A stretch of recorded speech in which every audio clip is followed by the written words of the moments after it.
Good morning, or depending on when you're watching this, good afternoon, good evening, or good night. My name's Ross, and as always told, out of Voice of Radio. And, well, here's the thing. I showed you Snorlax V-Max a little while ago, and I told you there were more V-Max to talk about. And there are.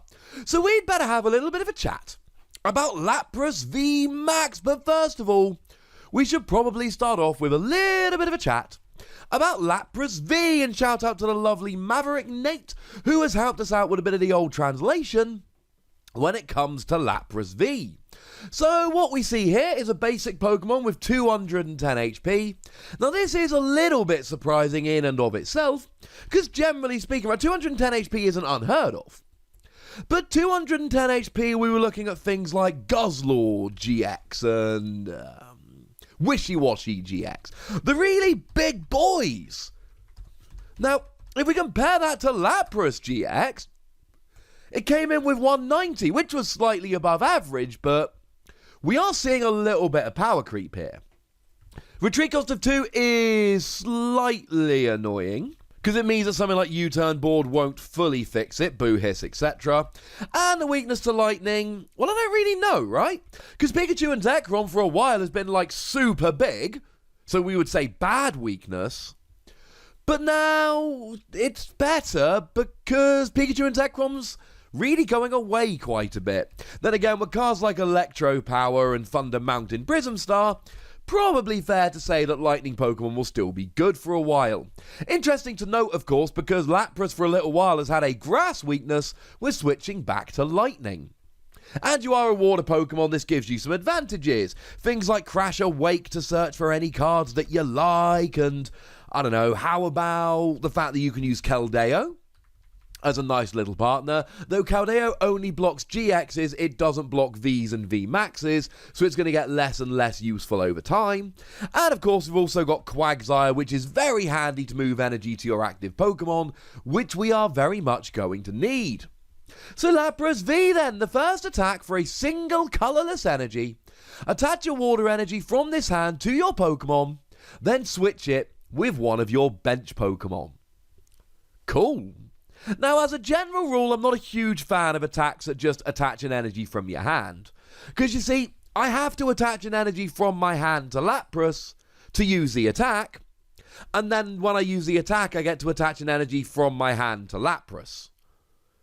Okay, we're still getting 2 energy on, but it's not quite the extra advantage it could be. It's nice, but all it does is speed Lapras up a little bit. But switching to the bench, this is what I like. Because my usual criticism of these kind of attacks essentially boils down to, well, hang on a second, I'm attaching extra energy, and that's all well and good, but then after I've attached the energy, I'm sat in the active giving you a free hit. Well, here I'm not giving you a free hit. Here I'm leaving something in the active like maybe Keldeo GX, for instance, where you're not able to attack. Or I'm using the new Wishy-Washy that's got 180 HP, and if you don't KO it, I can flip a coin, and if I hit tails, I get to put it back into my deck. And that's alright. That's actually really good. The fact that you're attaching 1 energy from your hand is kind of awkward, because remember, you've also got to have it in your hand. Although Viridian Forest will help a little bit with that.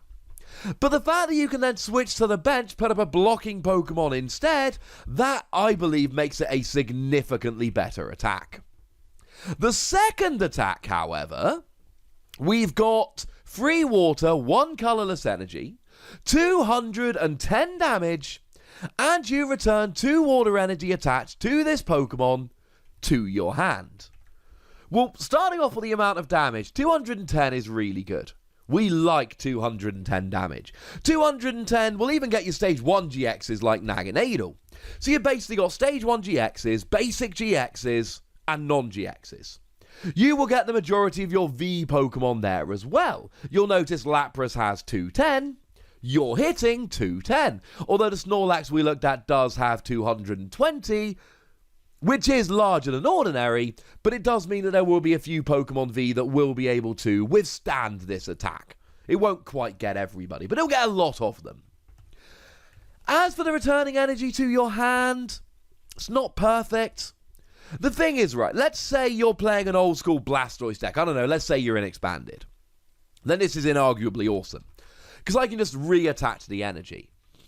The problem is, I need to attach 2 energy next turn in order to be able to attack, and that might be awkward. If I return 2 energy to my hand and then I attach 1 energy next turn, well, that still leaves me an energy short. Now the good news is, if Lapras gets KO'd, you lose 2 energy rather than 4. And if this was a fire deck and we had Welder, I'd be loving it. You can just reattach to 2 energy while drawing 3 cards. But the fact of the matter is, it can be a little bit awkward to reattach all the energy. Now, in terms of energy and getting it on there, we've got some lovely options. Generally, Naganadel and Quagsire. Naganadel and Quagsire is going to be our Pokemon of choice here. What we have is Naganadel that accelerates energy from the discard to itself, and then Quagsire that moves it into the active. Or you can do what some other decks have been doing recently and use a combination of a Stage 1 GX, let's say the new Silvally, along with Red and Blue. You play Red and Blue as a supporter, it lets you evolve up into Silvally and then attach 2 energy from the deck, which you can then move to the active with Quagsire. And you can even use this with, say, Blastoise and Piplup, whereby when you attack, you can then attach 3 energy from your hand to your Pokemon, and you heal 50 damage every time you attach an energy, so you've got a little bit of healing there as well. Suffice to say, there are options. As a Pokemon V, even if it didn't have a V-Max, I would like Lapras, albeit I would say it's quite expensive. But then we can evolve into Lapras V-Max.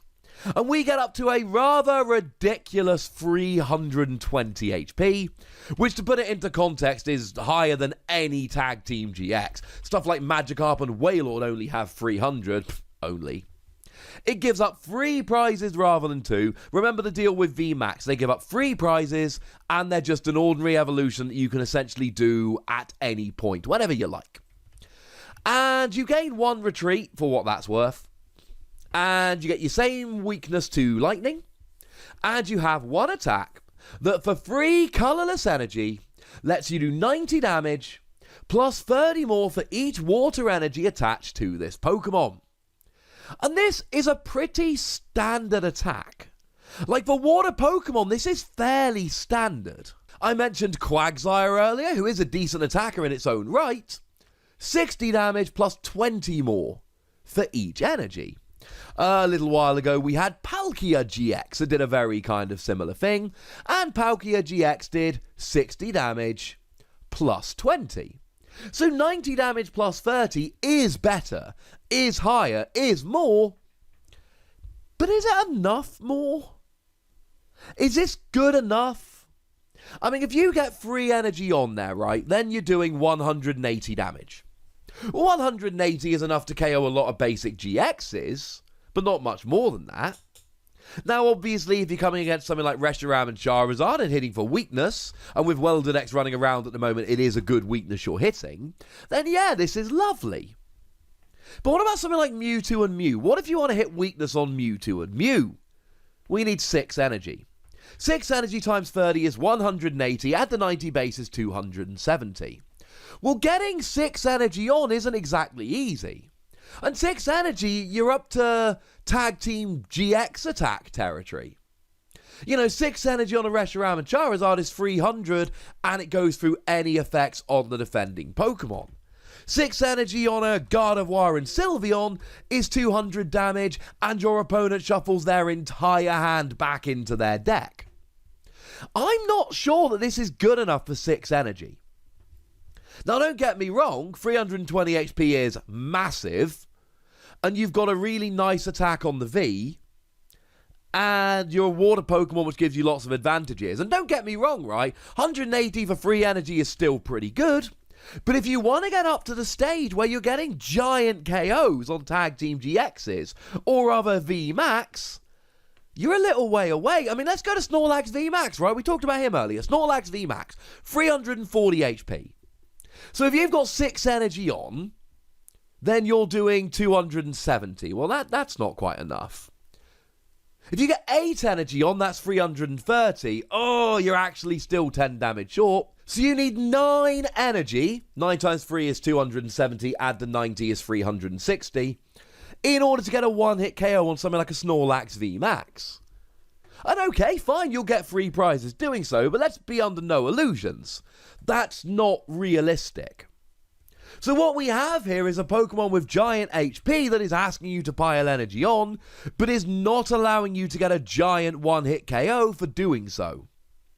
And that's my reservation here. If you want to hit, say, 180, loving it. Absolutely loving it.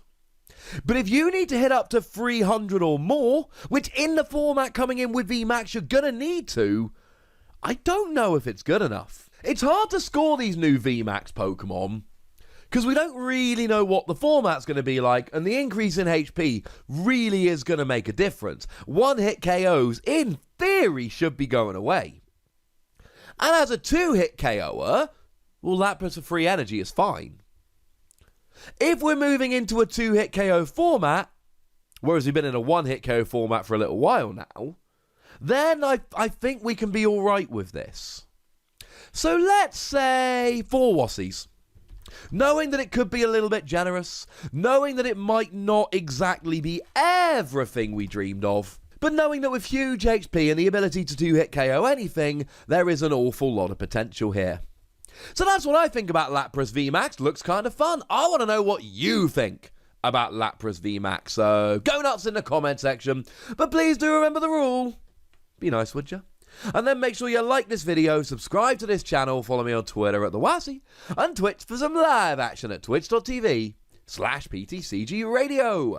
If you want to support the channel, get some bonus podcasts and all that good stuff, head on over to patreon.com/PTCGRadio, where you can do exactly that. And please do make sure you're checking out youtube.com/WassyPlays, where you can, well, join me as we talk about a lot of games that don't have Pokemon in. But by far the most important thing, as always, look after yourselves till next time, would ya? Thank you very much for watching. My name's Ross, and you've been watching PTCG Radio.